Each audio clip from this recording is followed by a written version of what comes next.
What's up, guys? It is Chris back for Watch Chris. Today we are taking a look at two dive watches that take inspiration from Japan. However, the brand is actually based out of Canada. These are beautifully made dive watches that are colorful, good looking, and well spec'd. I have two hands-on to show you guys, so let's flip the camera and take a look at two dive watches from the brand Makoto. Canadian brand with Japanese influence. Really interesting concept here and a very well-made watch. These are two different versions of the exact same watch. However, they do have two different names. I'll put the names of these watches down in the description. However, they really are exactly the same, except this one is a fully loomed version. So you're getting a fully loomed dial. The indices are loomed, hands are loomed, and of course that bezel is loomed. This one is not fully loomed, so you are not getting a fully loomed bezel, unfortunately, on the blue version. So if you want a lot of loom, go for the white one because there is a lot of loom. We'll do a loom shot towards the end of the video. The hands are loomed. You have these large or somewhat large broad arrow hands for the hour and minutes, and then you have a little bit of a tip on that seconds hand. I believe that is loomed. However, again, like I said, we'll do a loom shot towards the end. You have a white dial, which is fully loomed. Then you have the blue dial, which is almost a fume dial. It's darker towards the edges. The white dial version gets a baby blue chapter ring, and there's a line of dark blue that goes all the way around the dial as well. Applied indices, and those are all filled with loom. The blue version does get a chapter ring as well. That's in the same baby blue color, but there is no dark line around the dial.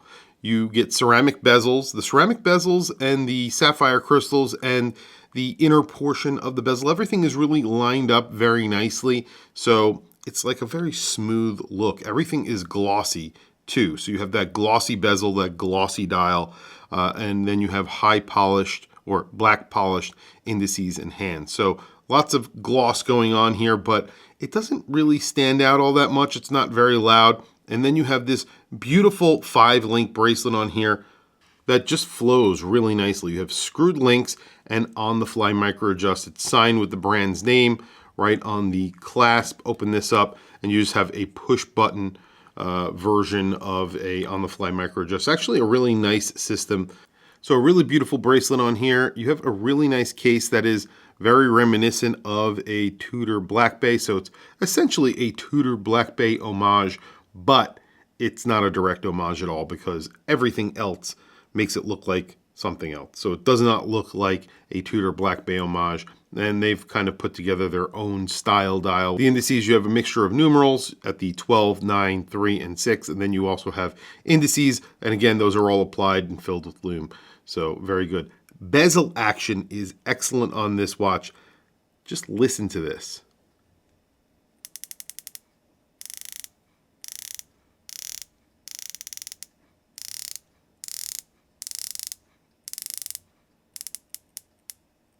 Solid bezel action. The clicks are very, very distinct.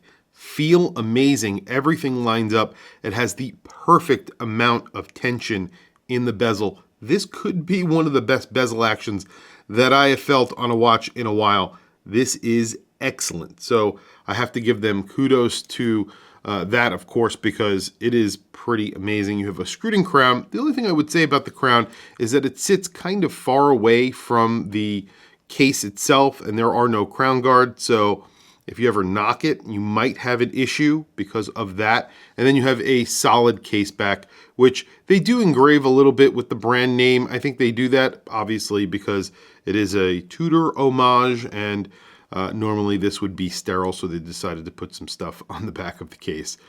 That's really it. Quick release, solid end links, and like I said, solid links that are screwed really nice on the fly micro adjust clasp. These are really nicely proportioned as well. You have a around 11 millimeter thickness. That's because you're getting a Miyota 9039, the dateless version of the Miyota 9000 series. These don't have a date, and 11 millimeters thick is really good because these are 200 meter dive watches.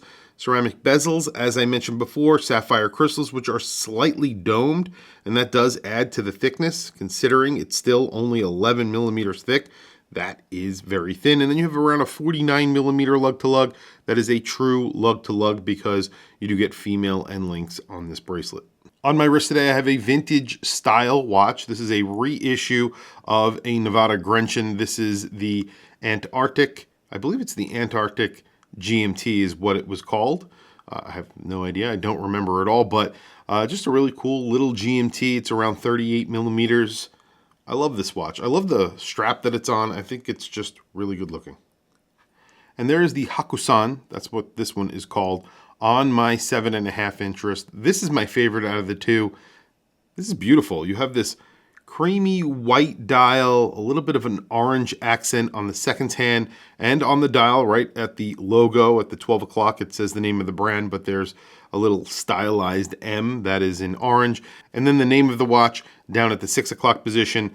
Obviously, it also says 200 meters there because this is a 200 meter dive watch. And there is the blue on my 7.5 inch wrist. And I have to say, this is a very dynamic dial as well.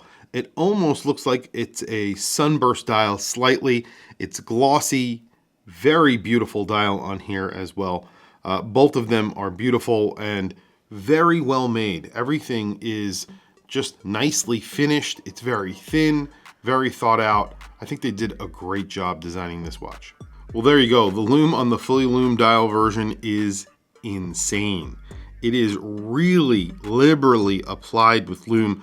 That is one of the brightest loomed dials that I have seen in a while as well. Bezel action and Loom on this watch, really over the top. And of course you're getting that loomed bezel. And there's a negative effect for the second hand, so it doesn't need to be loomed. You can see that it's working in the dark. Same thing goes for the 12, 6, and 9. Really like this loomed dial. It looks fantastic. The blue version is no slouch either. You can see that blue portion of the dial, the light blue portion of the dial, that chapter ring is fully loomed. You don't get a loomed bezel on here. I wish it had a loomed bezel. That would be my only complaint between the two watches, is that the blue dial doesn't get a loomed bezel. I think that would be cool on here and a welcome addition. There is no loom on the second hand, but it does cross over slightly into that chapter ring, and you can see it passing around. So you can see your watch is working in the dark. It's just a little bit harder to see, at a glance with this fully loomed dial. That's really it, guys. Tell me what you think down in the comments below. What do you think of these two watches? These come out to around $650 here in the United States, which I think is a very good price for a beautifully made watch, especially that fully loomed dial version. Look at this. Both of them, the loom is not fading at all. Usually it fades a little bit. It is not fading at all. This is very liberally applied with loom. Very, very, very impressive. $650, you're getting a really beautiful watch with a very nice case as well. It does come in a raw leather travel case, and it comes in a wood box. It's not like your typical wood box. It's something a little bit nicer. So lots going into this, lots going into the packaging. So very, very good price. I think they're on sale right now as well for that price. So I think they are more expensive, but currently they are on sale. I'll put a link to their website down in the description below. That's really it, guys. I'll catch you guys in the next video. Maybe the loom will be, I think it's going to be still as bright as it is now because it is not fading. Either one of them. The loom is just not fading. It is very bright. Awesome. That's really it. I'll catch you guys in the next video. Thanks for joining me. Have a good night.